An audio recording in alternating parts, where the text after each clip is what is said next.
Hey everybody, and welcome back to the Existential Christian. So, as you guys probably already know, my undergrad is in the sciences, and I was listening to something that somebody sent me about a year ago, and it made me start thinking about Schrodinger's cat. I'm probably saying it the wrong way, but all y'all science majors know what's up. Please feel free to correct me because it's been a while. But so there's this cat.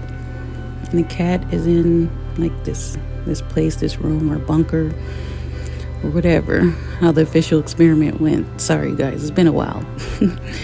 And in the bunker, there's an event that happens that has a 50-50 chance of killing the cat, right?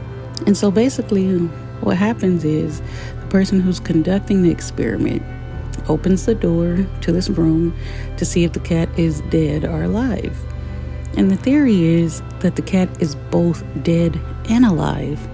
And it's the person who opens this room, who opens the door to this room to observe the result of the experiment, is the one that's causing reality to make a choice between the cat being alive or the cat being dead. And so this is like one of the biggest questions they have in like quantum physics, and they also have some theories about it surrounding parallel universes where the cat is dead in one and alive in another that are happening like simultaneously side by side. So you might ask, okay, and why are you telling us about some random cat and some random experiment that never really happened? Because I was thinking about the power that we have to perceive and then thereby influence the outcomes of our realities. Right? So overall, the experiment made me think about what things in our lives that we feel are dead, that are actually still alive and living and breathing someplace else. And is it really our perception that affects the outcome of our realities? Or in other words, since this channel is called The Existential Christian, is it really our faith that changes things? Is there really a place in which, for instance, let's say there's a person who is no longer a part of your life, a person that you wish was there and was still a part of your life, but no longer is. But what if there's another part of you, another parallel version of you, in which that person is a part of your life and always has been? And in that case, is the difference faith? Is it because in this reality in which you live that you didn't have enough faith in order to have that person by your side? Or you looked at the situation and you perceived it to be hopeless, and so you lost faith? Whereas right now at this moment, there's another version of you who looked at the same situation and saw hope, and who instead decided to have faith, or to keep the faith, or even build up more faith. And because of that perception and subsequent decision, has that person in their lives. It just makes you wonder, what if the Schrodinger's cat suppositions are true? What if the cat is both dead and alive until we look at it, until we perceive the outcome, until we force reality to make a decision based on our perception, based on our peeking at it or looking at it, whatever that it is in your life. So I guess basically what I'm saying is that why not have faith? Why not look at a situation and perceive it to be hopeful instead of hopeless?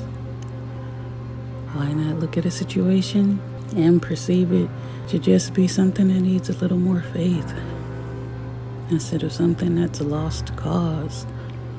What if the realities that we live in are really based on our levels of faith versus lack of, and lack of faith being fear. How much different would your reality look if you perceived it through eyes of faith versus eyes of fear?